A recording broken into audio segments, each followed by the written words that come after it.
Mummy నాకు double కా మిఠాయి తినాలని ఉంది. ఓకే గుడ్డ.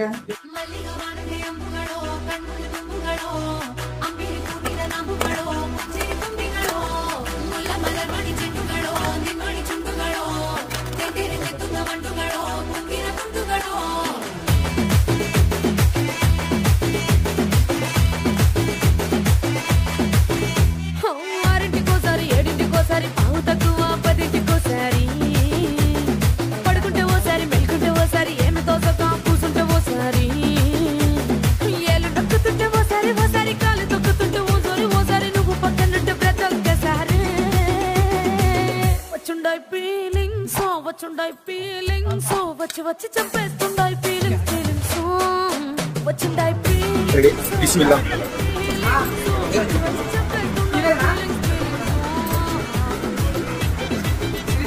చూపండి.